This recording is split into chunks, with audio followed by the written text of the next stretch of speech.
ne pensez jamais que les pays arabes du pourtour méditerranéen, pays sunnites, Algérie, Maroc, etc., ont envie que le conflit s'arrête.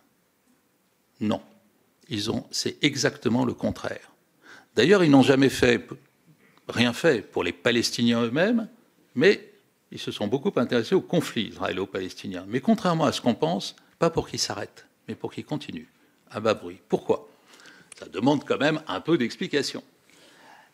D'abord parce que la cause palestinienne, c'est ce qui marche le mieux en politique intérieure dans ces pays à chaque fois qu'il y a un problème avec la population. Ah, on vous sort la cause palestinienne, tout le monde repart dans le soutien au chef de l'État. Et c'est un truc pour tous les pays. Hassan II, le père de M6, l'actuel roi du Maroc, disait très bien, vous trouverez ça sur YouTube, la cause palestinienne est l'aphrodisiaque des nations arabes. Il y a là quelque chose qui relève donc d'un moteur politique intérieur. Et si vous avez la paix, donc la fin du conflit, ce moteur-là ne fonctionne plus. Le deuxième moteur, c'est que ces pays, au niveau des gouvernements, ne s'aiment pas beaucoup. Pensez, alors je ne parle pas des peuples, il y a une arabité qui fait que tout le monde est pour les Palestiniens, etc. Mais au niveau des gouvernements, pensez l'Algérie et le Maroc. Ils ne s'aiment pas, évidemment. Pensez la Libye et l'Égypte. Ils ne s'aiment pas, évidemment. Donc, à la Ligue arabe, et à la dernière réunion de la Ligue arabe encore, incapacité de se mettre d'accord sur aucune résolution en faveur de la fin du conflit. Une seule résolution contre Israël. Et si vous leur enlevez ça, eh bien, ils ont un problème, je dirais, d'identité collective. Il y a 9-10 ans maintenant, dans les couloirs des Nations Unies à New York, m'exprimant dans le sens, disant mais c'est quand même, tout ça se fait sur le dos des Palestiniens, à qui, quelque part, vous refusez un État. C'est vous qui refusez, dans les 7 tentatives qu'il y a eu, c'est vous qui avez refusé et qui avez privé les Palestiniens d'un État. Et l'Algérien en question me dit « Les Palestiniens sont les idiots utiles de la cohésion du monde arabe. » Vous voyez la perversité du truc, quoi, enfin.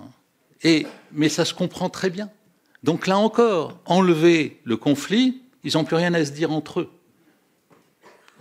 Troisième élément, ça relève, c'est plus psychologique, ça relève de ce qu'on appelle la dimitude, c'est-à-dire que dans l'Empire ottoman, vous savez, tous les non-musulmans avaient un statut diminué, les chrétiens, les juifs. C'est resté dans l'idée qu'au fond, le non-musulman, il ne peut pas faire aussi bien que le musulman en terre d'islam.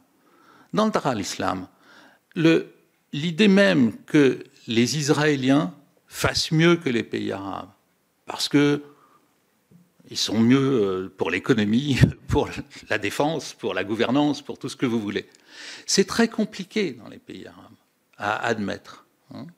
Et vous auriez d'ailleurs ça en France probablement si des pays d'Afrique se mettaient à faire mieux que nous, des anciens pays colonisés. Imaginez un instant ce que ça pourrait donner dans la psychologie française. Vous avez un quatrième argument, qui est l'économie d'ailleurs elle-même.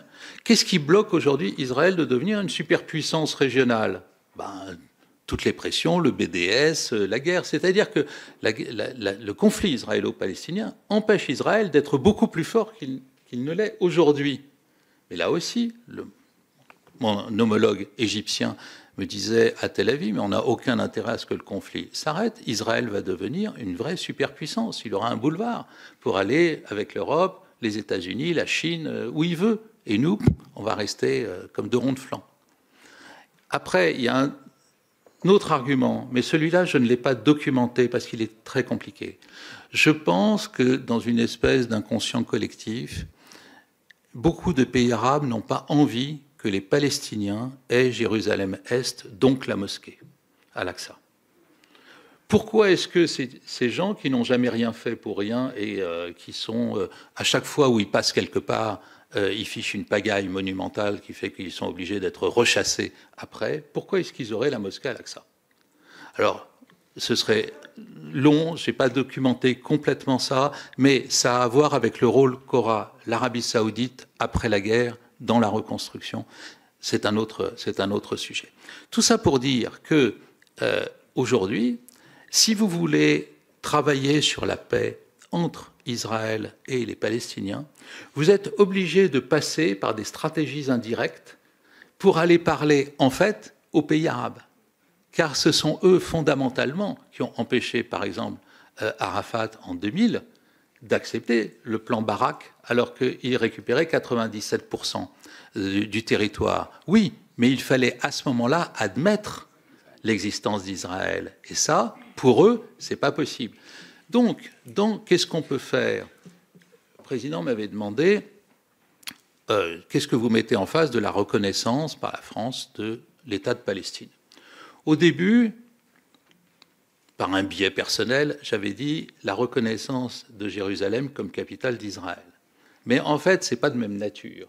Et aujourd'hui, j'ai plutôt tendance à dire, pour la reconnaissance française, on ne le fait pas tant que tous les pays arabes, qui ne l'ont pas encore fait, n'ont pas reconnu Israël. À ce moment-là, c'est quoi la vision, entre guillemets, qui est derrière? C'est qu'en fait, tout le monde reconnaît tout le monde, et à partir de là, on cause. Voilà. Mais tant que l'Algérie, la Libye, etc., ou la Tunisie ne veulent pas reconnaître, le Liban, ne veulent pas établir de vraies relations avec Israël, pourquoi est-ce que nous, on devrait reconnaître l'État palestinien? Parce qu'en fait, derrière, il y a évidemment toujours la même chose. Il y a ceux qui considèrent, palestiniens et arabes, que reconnaître la Palestine, donc Cisjordanie, Gaza et peut-être Jérusalem-Est, c'est bien pour des Palestiniens qui ont envie de vivre à côté d'Israël et de faire la paix avec eux. Il y en a plein, j'en connais plein, ce n'est pas le sujet. Mais une partie des Palestiniens et des Arabes ne voit cette reconnaissance de la Palestine que comme une première étape pour reconquérir l'entièreté de la Palestine mandataire et donc faire disparaître Israël. Tant que je ne suis pas sûr que ceux-là sont hors jeu, par exemple en les obligeant à reconnaître Israël, à ce moment-là, je ne suis pas pour la reconnaissance de la Palestine. C'est compliqué en ce moment de prôner ça auprès de nos hautes autorités, comme on dit. Voilà, je pourrais vous parler de plein d'autres choses sur la relation bilatérale, mais après, on va être trop long et j'ai toujours préféré le débat à la conférence. Donc, voilà.